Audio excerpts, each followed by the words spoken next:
Good evening, everyone. Thank you so much for joining for today's session. I'm Shimangi Gandhi, your English tutor, wherein I train my students not for today but for better tomorrow.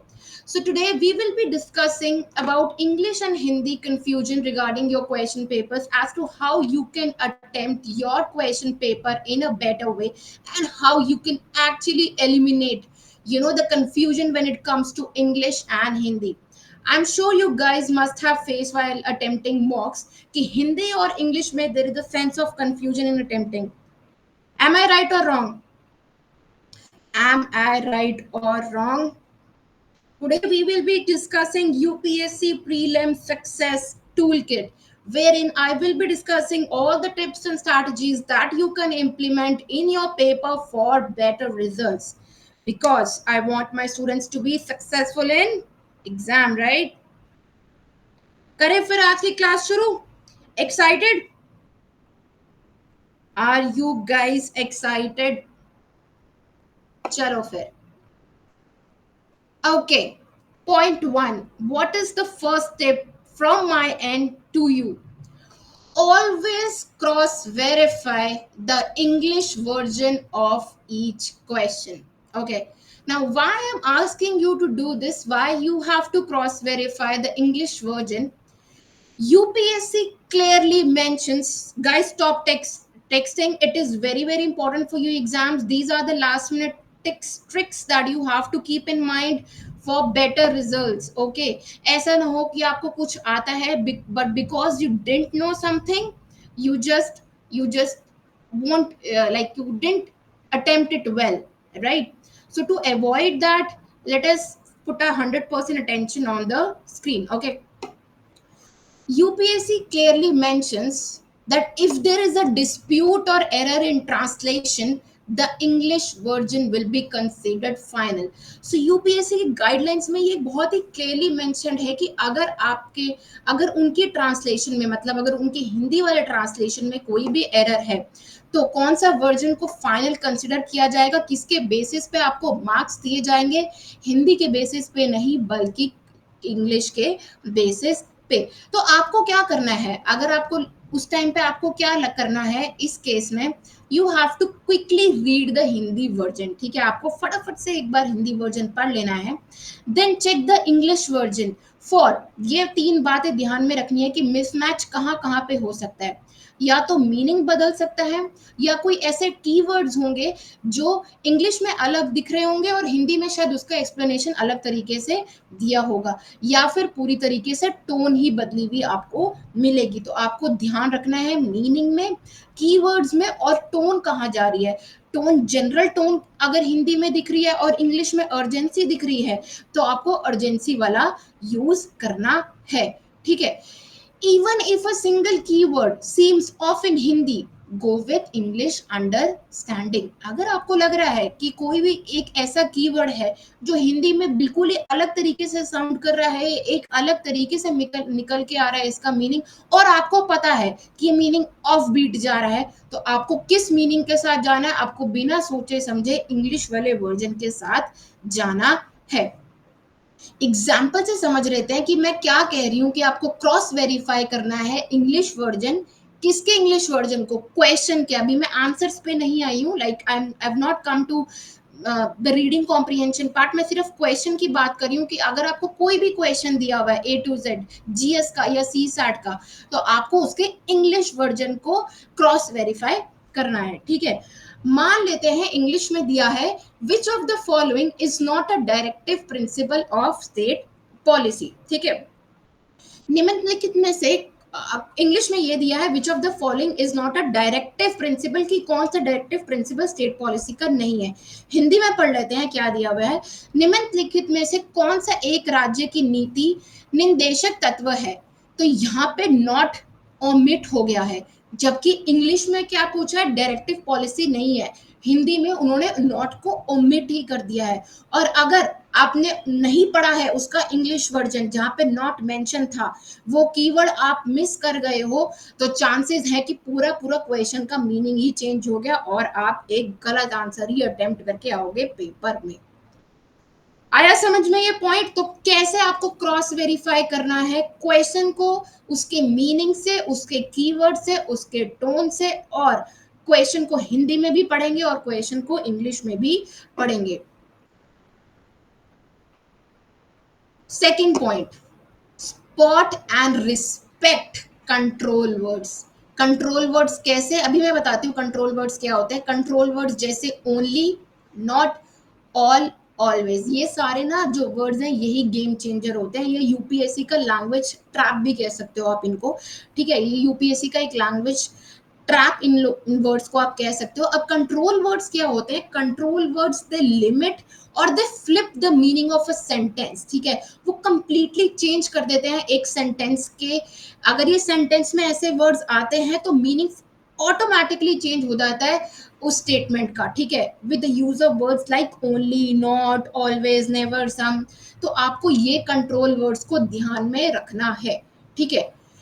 अब ये control words क्यों important है? ये जो control words हैं they are often mistranslated और softened in Hindi. मतलब उनकी अर्जेंसी उतनी हिंदी में दिखाई नहीं देती है जितने की इंग्लिश में आपको दिखाई देगी। तो आपको ये कंट्रोल वर्ड्स को इंग्लिश में ध्यान रखना है। हो सके तो आप पेंसिल से उसको अंडरलाइन एक बारी कर लें, राइट। एग्जाम्पल से पढ़ते हैं, इसको बेहतर तरीके से समझ में आएगा। अब क्या कह रहे हैं? ओनली पार्लियामेंट कैन, ठीक है, सिर्फ पार्लियामेंट ही। हिंदी में क्या हो सकता है? It might be translated as parliament can. Only उन्होंने ओमिट ही कर दिया, लेकिन ओनली का मतलब है सिर्फ वही। लेकिन हिंदी में जब ट्रांसलेशन आई तो नॉर्मल जनरल टोन में उसने बोल दिया कि पार्लियामेंट ये कुछ कर सकता है, parliament can give these policies. ये नहीं बताया कि सिर्फ ओनली पार्लियामेंट कैन। ओनली कहाँ यूज हुआ? इंग्लिश में, ठीक है। तो ये बात आपको ध्यान में रखनी है। जैसे मैंने बोला मस्ट बी अप्रूव्ड, ठीक है, मस्ट बी अप्रूव्ड, कितनी अर्जेंसी दिखाई जा रही है ना कि this should be, this must be approved on priority basis. So there is a sense of urgency in the tone that you can notice. But then if I remove this word must, तो ये it will lose that sense of urgency. अगर मैं बोलूं सिर्फ that it should be approved, in Hindi में सिर्फ बोल दो इट मस्ट, जैसे सिर्फ अप्रूव बोलूं तो वो अर्जेंसी ही चली जाएगी। तो आपको दिमाग में रखना है कि अगर आप अटेम्प्ट कर रहे हैं अपने पेपर को तो आपको ये कंट्रोल वर्ड्स को ध्यान में रखना है, ठीक है। स्टूडेंट्स शुड अंडरलाइन और mentally note such control words in both languages, ठीक है। या तो आप अपने मेंटली उसको टेक डाउन कर लो, ठीक है, जब आप रीड कर रहे हो आप अपने दिमाग में रखो, मैम ने बताया था कि कंट्रोल वर्ड्स हैं, इसको दिमाग में रखना है, ठीक है। या फिर आप उसको अंडरलाइन कर लो, चॉइस इज योर्स। मेरी तरफ से कोई आपको कुछ ऐसा कोई हार्ड एंड फास्ट रूल नहीं है कि आपको ऐसे ही करना है, ठीक है। So you have to make sure आप ऐसे कंट्रोल वर्ड्स को देखो, जैसे अगर हिंदी में सभी आ गया, हिंदी में केवल आ गया या इंग्लिश में आ गया, तो आपको दोनों तरीके से इन कंट्रोल वर्ड्स को ध्यान में रखना है।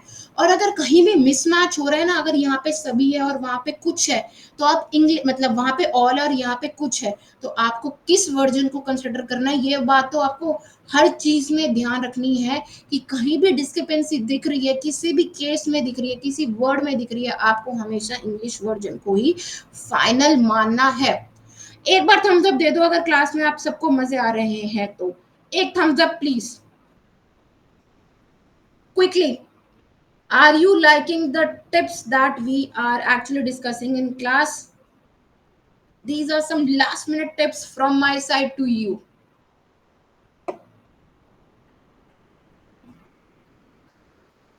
बाकी सब कहाँ है? आई जब मैं कहती हूँ कि आप क्लास में रिस्पॉन्ड करो तब आपको रिस्पॉन्ड करना है।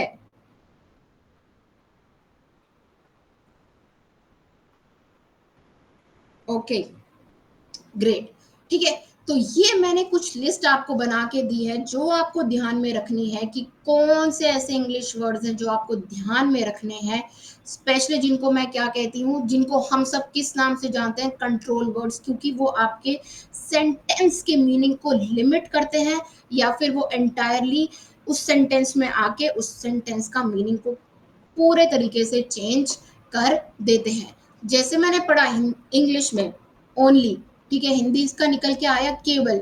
इफेक्ट देखते हैं इसका सेंटेंस में क्या होगा, लिमिट्स टू वन केस। मैंने बोला ना सिर्फ ये ही एक ही केस है, उसके अलावा कुछ है ही नहीं। सेंटेंस में पढ़ते हैं क्योंकि हमने पहले ही पढ़ा है कि हम सारी वोकैबुलरी को कैसे पढ़ते हैं, हम सारी वोकैबुलरी को कॉन्टेक्स्ट में पढ़ते हैं। सो जो बच्चे मेरी क्लास को यूट्यूब पे अटेंड कर रहे हैं, बच्चा we are starting a new course starting June Feb.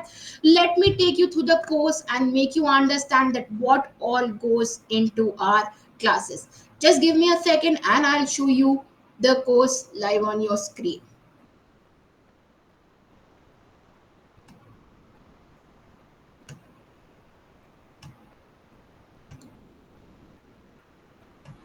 Okay. For students who are joining us on YouTube, you can also join us through our Telegram channel. यहाँ आज की क्लास की पीडीएफ आपको वहां मिलेगी। डे टू डे अपडेट्स, जो भी हम क्लासेस, जो भी हम फ्री क्लासेस लेते हैं और जो भी हमारे पेड क्लासेस स्टार्ट होने वाले हैं, उसकी नोटिफिकेशंस आपको टेलीग्राम चैनल पे मिलेंगी। So do not forget to subscribe our YouTube channel, like, comment and share, and please join us on Telegram. Okay, so students, we will be starting a new batch from June 1. Now, Civil Hindi Action Plan. Let's achieve goals efficiently. UPSC and PSC preparation plan. Now, what subjects do we teach in UPSC? Of course, we cover wide variety of subjects: history, art and culture, geography, Indian society, international relations, Indian polity, governance, economics. Of course, the list doesn't stop here. We have more: science and technology, social justice, ethics, integrity and aptitude, environment, disaster management, internal security, agriculture, case studies. Comprehension, basic numeracy, English language, you'll see me in your classes. Logical reasoning, analytical ability, interpersonal skills, and communication. This is very important. Now is the time where we are living in the age of soft skills. अगर आपके soft skills अच्छे नहीं हैं, so no matter how much you perform कैसे करते हैं अपने job place पे, क्या आपकी delivery है in terms of giving your output at your workplace. If you don't have soft skills, then the chances are you might lag behind. We are in the generation where soft skills are must. So you'll see me in those classes as well. Essay paper and Indian language. Civil Hindi PDF batches. This is the price list: 3 months batch, 6 months batch, 1 year batch, UPSC school annual batch, and current affairs batch. Current affairs by Niharika ma'am. You will get, of course, live and recorded classes. CSET batch, which is of course starting from June and it will go up to November 2025. GS and CSET combined batch, June 2025 to May 2026. So what are you thinking, guys? Join us now, right? This is something really important. We are starting UPSC school batch starting from June 1. So do not miss and join us as soon as possible. And I hope to see you in my classes starting from June 1.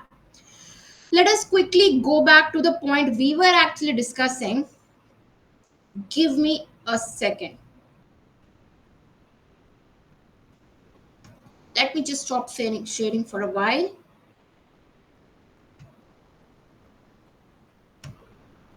Okay.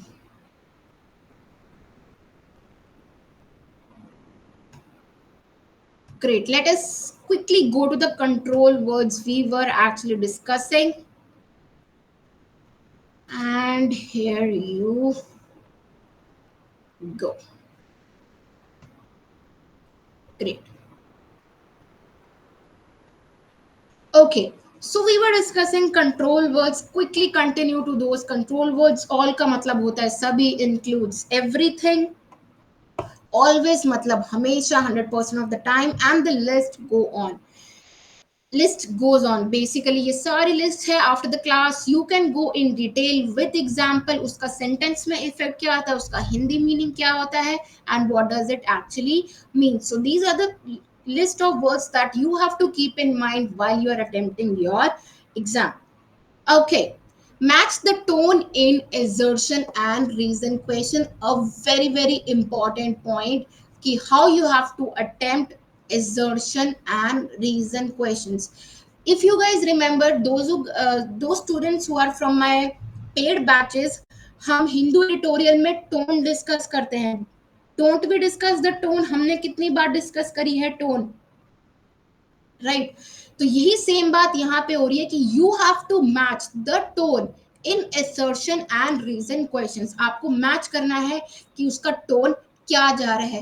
भाई देखो simple सी बात है, अगर हम किसी भी चीज को ट्रांसलेट करते हैं ना तो वो उसका एसेंस खो देते हैं।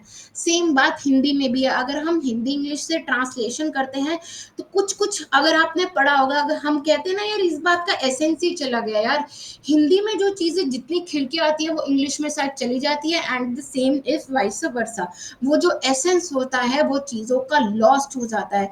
तो ये सारी बातें ना घूम फिर के वहीं पे पॉइंट कर रही हैं जितनी भी हम चीजें डिस्कस कर रहे हैं। लेकिन क्यों क्यों मैं पर्टिकुलर चीजों पे क्वेश्चन पॉइंट कर रही हूँ, जैसे एजर्शन रीजन पे, अभी मैं ऑप्शंस पे भी आऊंगी, अभी मैं क्वेश्चन पे गई थी सिर्फ कि यहाँ यह चीजों पे आपको और ज्यादा ध्यान देना है। तो टोन कैसे स्टेटमेंट में बदल जाता है अगर हम हिंदी में उसको ट्रांसलेट करते हैं। आपको क्या करना है as a student, you have to read it both in Hindi and English, ठीक है। तो आपको एजर्शन और रीजन को इंग्लिश में पढ़ना है। ध्यान रखना कि स्पेशली मैं कौन से क्वेश्चन की बात कर रही हूँ, एजर्शन रीजन की। अगर आपको लग रहा है हिंदी में इसका मीनिंग थोड़ा अनश्योर जाना है, थोड़ा अनसर्टेन हो रहा है, इतनी क्लैरिटी नहीं आ रही है जितनी कि इंग्लिश से आ रही है, आप इंग्लिश के साथ जाएंगे। मैंने रीजन भी दिया है क्यों। A strong confident tone usually indicates a correct statement. A weak या फिर अनश्योर, अगर आपको लग रहा है कि कुछ वीक टोन जा रही है, थोड़ी अनसर्टेनिटी लग रही है, तो या तो वो रॉन्ग ट्रूथ होगा, मतलब ट्रूथ ही सही नहीं है क्या, पैराडॉक्स है ना भाई, ट्रूथ भी रॉन्ग हो गया है। या फिर अगर वो सच है भी तो वो पार्शियली ट्रूथ है। एग्जाम्पल से समझते हैं। हिंदी में दिया है संविधान कुछ अधिकार देता है, ठीक है, जनरल टोन चली गई यहाँ पे, ठीक है, कुछ अधिकार देता है जनरल टोन। इंग्लिश में देखना टोन कैसे चेंज होती है। The constitution guarantees certain rights, देखा वहां पे कुछ बोल रहा है, भाई वहां पे कुछ बोल दिया, यहाँ पे बोल रहा है गारंटी कर रहा है। तो स्ट्रॉन्गर कीवर्ड आपका क्या है, कुछ है या फिर गारंटी है, कि जो श्योर शॉट है, ऑफ कोर्स जो गारंटी है। तो आपको ये चीजों का भी ध्यान रखना है, specially when it comes to tone in assertion and reason questions. If Hindi options are confusing, अगर आपको चार ऑप्शंस में से अगर आपको लग रहा है कि ये सारे ऑप्शंस आपको कंफ्यूज कर रहे हैं, तो आप इंग्लिश वंस पे रिलाय करेंगे। क्या बोला मैंने, अगर आपको हिंदी ऑप्शंस कंफ्यूज कर रहे हैं, you have to rely on English one. Problem क्या होती है, some options in Hindi are first they are too long, या तो बहुत ज्यादा लंबे होंगे और बहुत ज्यादा कॉम्प्लिकेट कर देंगे, बात को कॉम्प्लेक्स बना देंगे। अच्छा कुछ वर्ड संस्कृताइज हो जाते हैं, मतलब संस्कृत में से ओरिजिनेट होके जो वर्ड्स आते हैं ना, वो आपको और ज्यादा कंफ्यूज करते हैं, या फिर वो ग्रामेटिकली वीक कर देते हैं स्ट्रक्चर को, ठीक है। तीसरा, कुछ ऐसे वर्ड्स आपको दिखेंगे, मैंने बोला कुछ ऐसे वर्ड्स होंगे संस्कृताइज वर्ड्स जिसे हम कहते हैं, जो आप normal day to day language में यूज नहीं करते हो, तो हो सकता है आपको समझ में ना आए।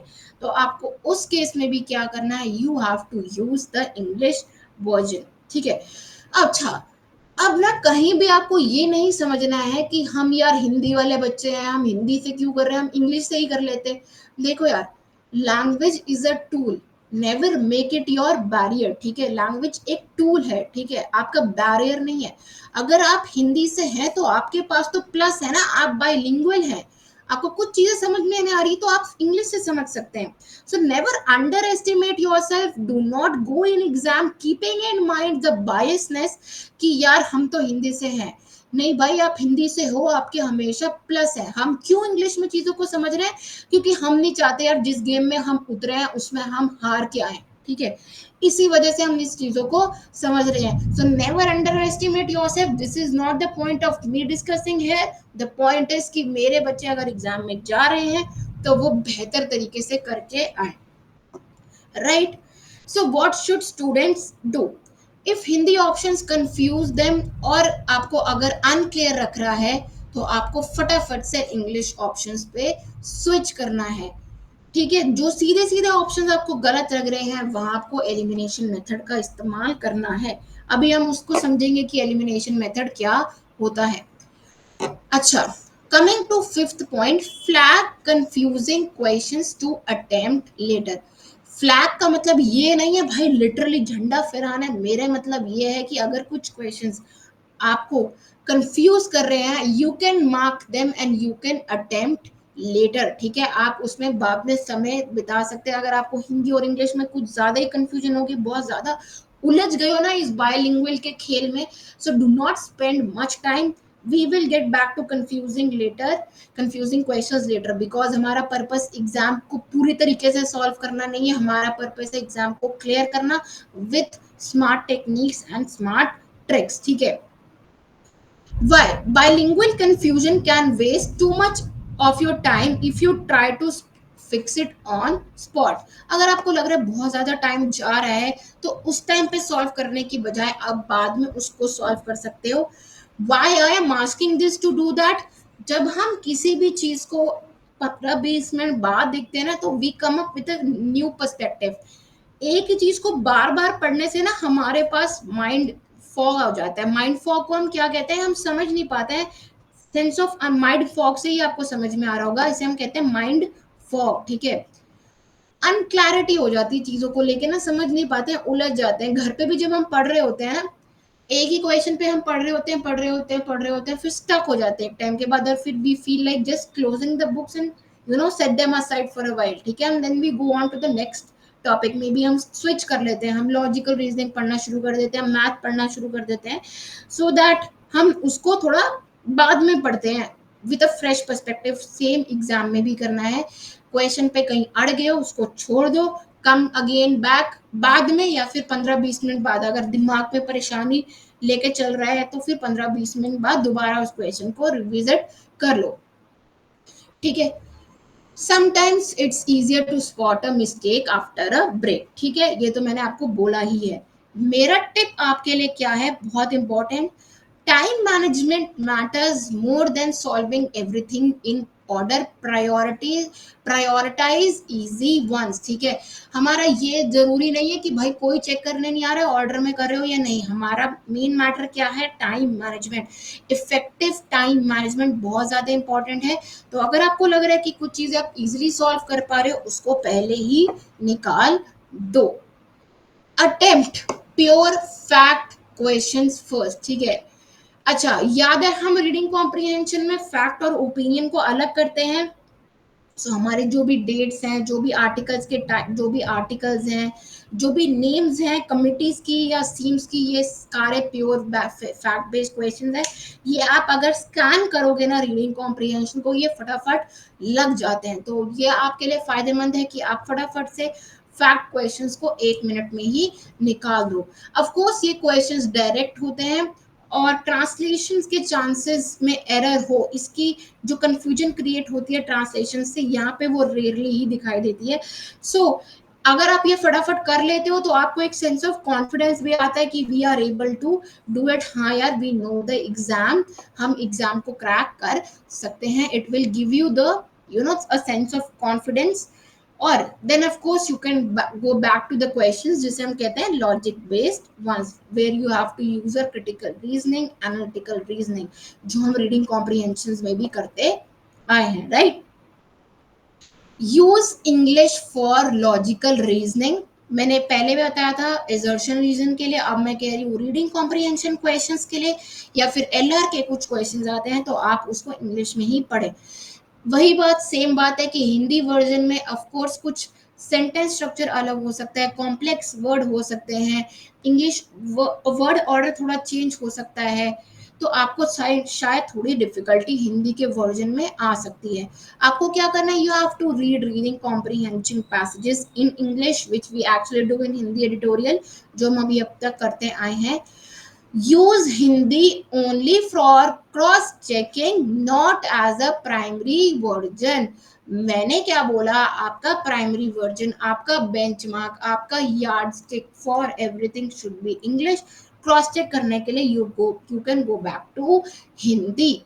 इससे क्या होगा, of course logical errors avoid होंगे बाय पुअर ट्रांसलेशंस, क्योंकि translations can never be exact, ठीक है। अगर इतनी एग्जैक्ट होती तो भाई फिर एक ही लैंग्वेज होती ना, हम ट्रांसलेट क्यों कर रहे होते। ट्रांसलेट हम करते हैं तो कुछ ना कुछ एसेंस तो लॉस्ट होता ही है। Be alert to technical terms, again a very very important points, जैसे कोई भी टेक्निकल वर्ड आ गया, सोमनिटी आ गया, इक्विटी आ गया, डेमोग्राफिक डिविडेंड आ गया, ठीक है, मान लेते हैं इकोनॉमिक्स से कोई आपके टर्म आ गए, डेमोक्रेसी आ गया।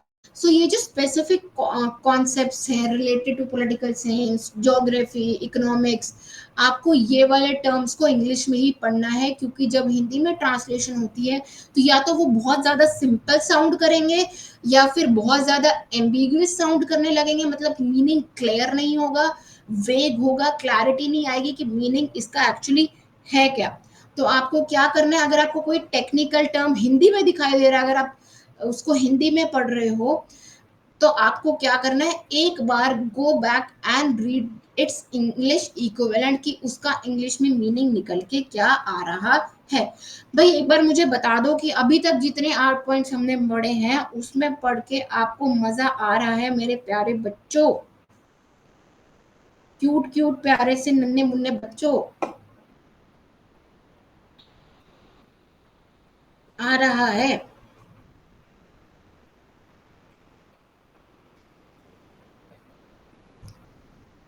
गोलू कुमार हंस रहा है छोटे मोटे नन्हे बच्चों कह के, क्यों आप छोटे बच्चे नन्हे मोटे बच्चे नहीं हो मेरे लिए, मेरे लिए तो बच्चे ही हो यार, जितने मर्जी बड़े हो जाओगे मेरे लिए तो बच्चे ही हो। अच्छा ठीक है, focus more on concept not words, all eyes on screen. मैंने क्या बोला भाई, देखो एग्जाम में ना यूपीएससी आपकी लैंग्वेज नहीं चेक कर रहा है, वो चेक कर रहा है कि बच्चे को भाई कितनी कॉन्सेप्चुअल क्लैरिटी है, वो कितना कॉन्सेप्ट्स को ध्यान से समझ रहा है, ठीक है। So it's not much about the language, it is more about having clarity of concepts, having clarity of ideas. मेरी टिप आपके लिए क्या है कि आपको कॉन्सेप्ट को समझना है, और तभी हम क्लास में चीजों को कॉन्टेक्स्ट में समझते हैं, ताकि हम ओवरऑल चीजें समझ पाए, ठीक है। तो अगर आपको कॉन्सेप्ट समझ में आ रहा है, आपको पता है कि यहाँ पे जुडिशियल रिव्यू की बात चल रही है, तो कोई भी ट्रांसलेशन हो आपको फर्क नहीं पड़ेगा, क्योंकि आपने ऑलरेडी प्रैक्टिस किया हुआ है through PYQs, through mock test की कैसे अच्छा एक टिप मेरी तरफ से आपके लिए और है, अगर आप पीवाईक्यू एनालाइज कर रहे हो तो आप ये जरूर देखना कि कहाँ कहाँ पे ना ये जो चैलेंज किया गया है, कहाँ कहाँ पे ये आया कि इंग्लिश वर्जन को कंसिडर किया गया है, ठीक है। एक बार वो क्वेश्चंस को जरूर देख लेना, चांसेस हैं कि फिर से वही चीज दोबारा एग्जाम में आ सकती है कि वहीं पे कंफ्यूजन क्रिएट हो, ठीक है। तो एक बार जब आप पीवाईक्यू देख रहे हैं तो यहाँ पे वहां पे जरूर देखना कि भाई कंफ्यूजन कौन कौन से क्वेश्चंस पे क्रिएट हो रही है, ठीक है। और वही वही क्वेश्चंस को आप थोड़ा दिमाग में रख के जाना, so it will give you an edge over others, ठीक है। उन आंसर्स को आप दिमाग में बिठा के जाना। Last tip from my side to you before we end this class, use elimination plus cross language logic. क्या बोला मैंने, एक तो आपको एलिमिनेशन करना है और क्रॉस लैंग्वेज, मतलब दोनों को साथ में लेके चलना है, राइट। अच्छा हमारी बेसिक प्रॉब्लम क्या होती है ना यार, या तो देखो दो प्रॉब्लम्स होती हैं बच्चों की एग्जाम में, या तो वो अंडर कॉन्फिडेंट होते हैं तो वो पेपर में कम अटेम्प्ट करके आते हैं, या वो बहुत ही ज्यादा कॉन्फिडेंट या फिर वो पैनिक मोड में आ जाते हैं, ठीक है, तो वो ओवर अटेम्प्ट करके आते हैं। आपको दोनों नहीं करना है, you have to maintain a sense of calm, ठीक है, पीस में पेपर करके आना है। Maintain your calm, use your logic, use your strengths, जितना भी आप पढ़े हो उस टाइम पे आप अपने दिमाग को चलाओ, ट्रेन करो कि भाई क्या क्या पढ़ा था, कनेक्शन ड्रॉ करो, ठीक है। Do not jump to the options directly, ठीक है। अगर आपको लग रहा है यार ये तो पक्का शॉर्ट शॉर्ट है यही होगा, ठीक है, अब मान लेते हैं वहां पे उसने कंट्रोल वर्ड यूज करा हुआ है ओनली, तो वहां से आंसर पूरा चेंज हो जाएगा, लग रहा होगा वो आंसर, ठीक है। एक तो ना एक मेरी प्रो टिप आपके लिए और है, ये जो लग रहा है ना, लग रहा है, ये हो सकता है, ये मेरी एजम्पशन है, मेरे हिसाब से ये होना चाहिए, भाई इस हिसाब से नहीं चलता यूपीएससी, और इस हिसाब से कोई भी एग्जाम नहीं चलता है। आपको क्या लग रहा है वो मैटर नहीं करता है, क्वेश्चन आपसे क्या आंसर डिमांड करता है, मैटर उस टाइम पे ये करता है, ठीक है। अच्छा एक टॉपर्स का एक रूल है जिसे हम कहते हैं गट लॉजिक अप्रोच, ठीक है, ध्यान में रखना क्या बोल रही हूँ मैं, गट लॉजिक अप्रोच, जिसे हम कहते हैं 70-30 रूल। 70% आपको अपना लॉजिक लगाना है, आपको अपनी पास्ट नॉलेज लगानी है, जो आपने पढ़ा है क्लासेस में, जो आपके टीचर्स ने आपको बताया उस टाइम आपको रिकॉल करना है। 30% आपको गट फीलिंग करनी है। मेरा गट फीलिंग का मतलब ये नहीं है आपको लग रहा है, गट फीलिंग से मतलब ये है जो आपने अपने सिस्टम को, अपने दिमाग को, अपने दिमाग की नर्व्स को, ये जो न्यूरोलॉजिकल कनेक्शन है उनको स्ट्रॉन्ग किया है कैसे, by P Y Q and mock. तो आप 30% उस पर रिलाई कर सकते हो। अगर आपने दो ऑप्शंस तो आप सीधे सीधे एलिमिनेट कर सकते हो। तो आपको दो ऑप्शंस में खेलना है। अगर आपको लग रहा है कि 60% चांस है कि ये ऑप्शन ठीक है और आप कॉन्फिडेंट हो, 60% मैंने बोला, मोर देन 60%, 60% भी नहीं, more than 60%, then you can go with that answer. तो यहाँ पे आप स्मार्ट रिस्क टेकिंग कर सकते हो। मैंने क्या लिखा, UPSC reward smart risk takers. ठीक है, मान लेते हैं कि ऑप्शन सी और ए तो क्लियरली इनकरेक्ट है। आप कहाँ फंस गए हो, बी एंड डी में। एक बार हिंदी में भी देख लो, एक बार इंग्लिश में भी देख लो, लॉजिकली जो फिट हो रहा है गो with that.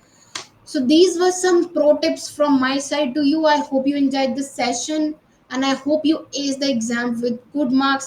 My blessings are with you guys. So that's it from my end. Thank you so much. This is Shivangi Kandi from Civil Hindipedia. Any doubt समझ में आया क्लास में जो हमने डिस्कस किया?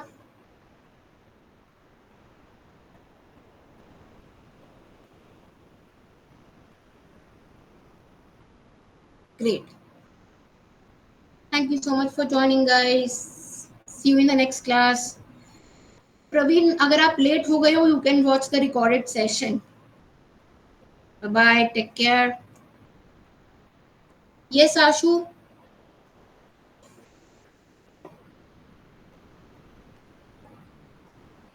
You can raise your hand and you can come. Sumaila, by chance I had denied your entry. I had to accept it. Can you just resend?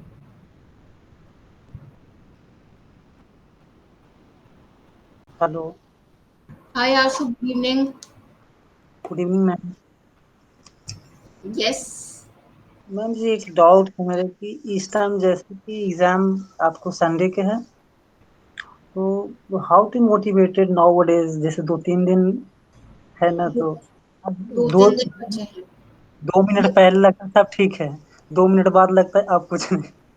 देखो, मैंने भी जब मैंने अपना यूजीसी नेट क्लियर किया था एग्जाम, और मैं भी आप ही की जगह स्टेट में थी, मुझे लग रहा था मुझे कुछ याद नहीं आ रहा है, कुछ नहीं आ रहा है। ठीक है, देखो यार, आपकी प्रिपरेशन एक तरफ है, ठीक है, जो आपने प्रिपेयर किया है।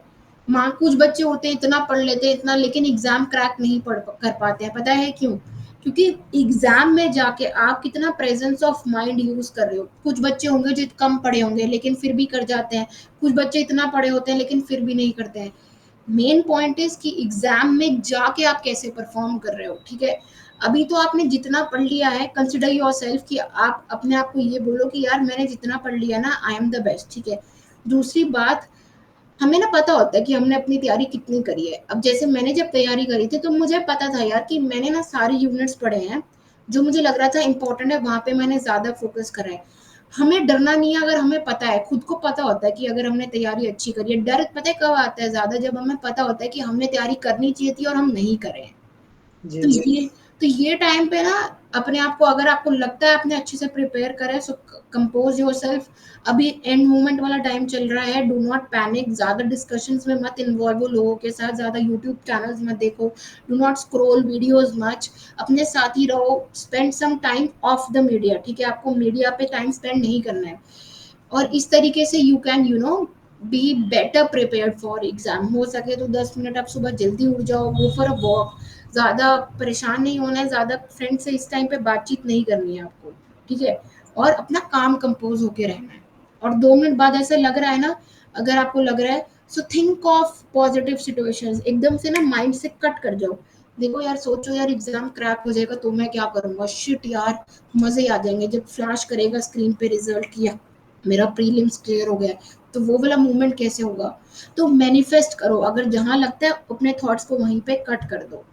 मैम ये बातें आती हैं कि जब पीडीएफ में नाम होगा अच्छा रहेगा, लेकिन बस 5 मिनट बाद लगता है कि यदि सबके साथ होता है यार, मेरे साथ भी होता था जब मैं एग्जाम देती थी। बिल्कुल, ये बहुत ही नेचुरल चीज है। इसको इसको ना रोको मत, इसको होने दो, जो हो रहा है, थॉट्स चल रहे हैं, ठीक है, अपना घूमते रहो, मस्त रहो, जो होगा देख लेंगे। लेकिन एग्जाम में जब आप जा रहे हो ना, एक ही दिमाग से जाना है, ना तो लेफ्ट देखना ना राइट, पेपर मेरे सामने है, प्रेजेंस ऑफ माइंड यहाँ लगाऊंगा, जितना पढ़ा है आज तो सारा कुछ रिवाइज जितना भी करा है आज इस मोमेंट पे मेरे को पता चल जाएगा कि मैंने कितना क्या किया और कितना क्या नहीं किया, और जो नहीं आ रहा है उसको छोड़ देने का है। Yes, ma'am. Right. All the best. Thank you so much, ma'am. Nice to talking to you. Thank you so much. Same है। Thank you. Take care.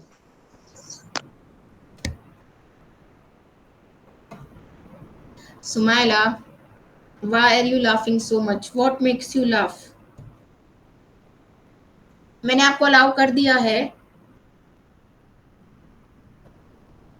क्यों हंसी आ रही है सुमाइला इतनी?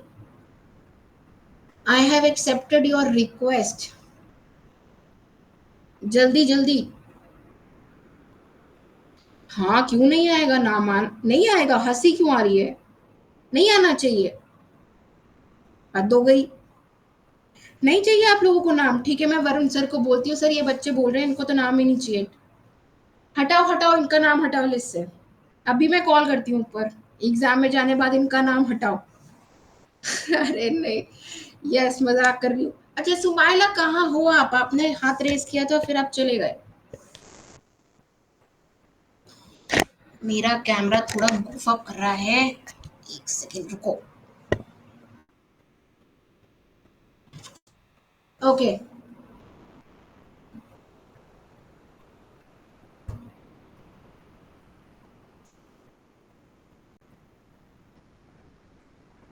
Hello hello Sumaila, good evening. Ma'am, हम उस पे नहीं हंस रहे थे मैम, वो आपने बोला था ना अरे बच्चे का। Chill chill relax, we were okay ma'am. Just joking. हाँ जी। ओके। नहीं मैम, ये मतलब ये सभी को मैम डर हो रहा है कि मैं पेपर आता जा रहा है, और आपने मैम एक बात अच्छी बोली कि मतलब बहुत ज्यादा मतलब प्रिपरेशन करके भी रह जाते हैं, और बहुत से को कम होने पर भी आ जाता है नंबर। ये चीज देखो क्योंकि मैम ये चीज ना पता है फिलहाल मेरे साथ है। मैम मेरी इतनी भी मतलब इतनी कम प्रिपरेशन है, मुझे पता है। मैंने 1 मई कोई से बात स्टार्टिंग। नहीं। देखो अभी आपने मुझे खुद बोला कि आपको लग रहा है कि आपकी प्रिपरेशन कम है बाकी बच्चों के कंपैरिजन में। हमें ना अपना पता होता है, अगर आपको लग रहा है आपकी प्रिपरेशन कब है तो we will give it next time. अगर आप कॉन्फिडेंट हो, पहली बात ना, जितना भी मैं सबको कह रही हूँ, जितनी भी नॉलेज आप सबके पास अभी है, मुझे नहीं पता आपका सिलेबस 80 हुआ है, 20 हुआ है, 90 हुआ है, 75 हुआ है, 60 है, ठीक है, मान लेते हैं आप कह रहे हो कि आपका, आपने मान लेते हैं, जस्ट हाइपोथेटिकली मैं बोल रही हूँ, आपका 50% सिलेबस हुआ है, ठीक है। जी ma'am.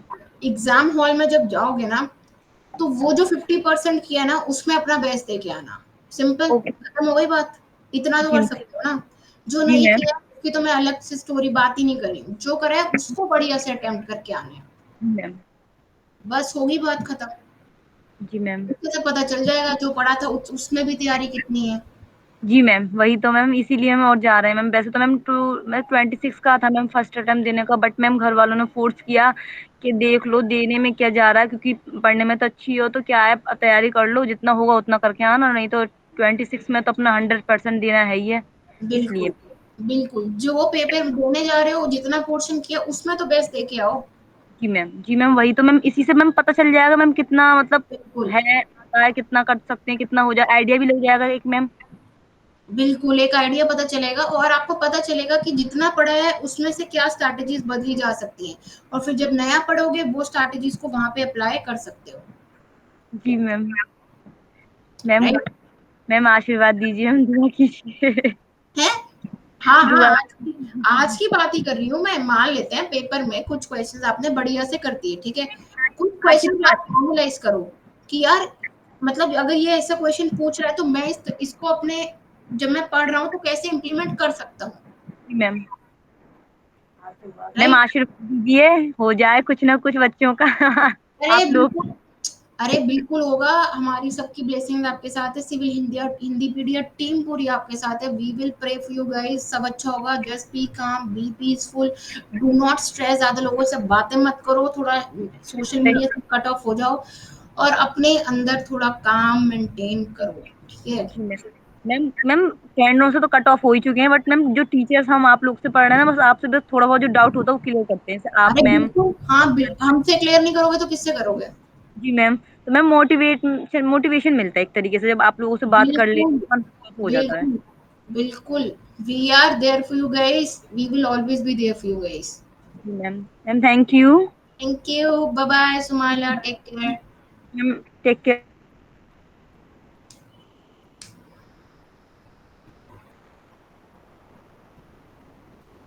Okay, somebody was on screen, मैंने एक्सेप्ट कर लिया है। Guys, quickly, we need to end up the session. It's 7:42. Hi Sunil, good evening. Hi, ma'am. Very Hi, good. good evening. How are you, ma'am? I'm fine. How are you? Yes, बताएं। Ma'am, this year I'm not giving. This year, I'm not giving, ma'am. तो क्या Exam. होगा? What's the point? The point is not this. The point is तो फिर आप तो better हो ना वो बच्चों से जो अभी संडे को देंगे, आपके पास और ज्यादा चांस है। आप और ज्यादा बेहतर प्रिपेयर करो, जो टिप्स मैंने आपको आज बताएंगे, keep that in mind. Simple, why stress? In previous year, ma'am, I had given 3 attempts. Okay, This year, I haven't studied too much. That is the reason. Also, I am not completed my syllabus also. so if you think that way, see, the decision is completely yours. As teachers we will respect your decision. आपको आपका decision खुद लेना है। कहते हैं ना, कुछ decisions life में आपके होने चाहिए, तो ये एक आपका डिसीजन है कि आपको देखना है, आपको खुद को एनालाइज करना है, आपको खुद के ऊपर रिफ्लेक्शन करना है कि भाई मेरा सिलेबस कितना हुआ है, कितना नहीं हुआ। अगर आपको लग रहा है आप कॉन्फिडेंट है तो प्लीज एग्जाम देने जाएं। The decision, the owners lies in on yours, ठीक है। हम तो आपको हैंड होल्डिंग दे सकते हैं, हम आपको बता सकते हैं, लेकिन हम अपने आप को किसी और से बेहतर नहीं जानते हैं, right? Yes, ma'am. And prepare well, June से हम अच्छे से दोबारा से स्टार्ट Yes, I करेंगे, will be starting. Definitely. Okay, ma'am. Okay, okay then, bye bye, take care, good night. Okay, thank you, ma'am.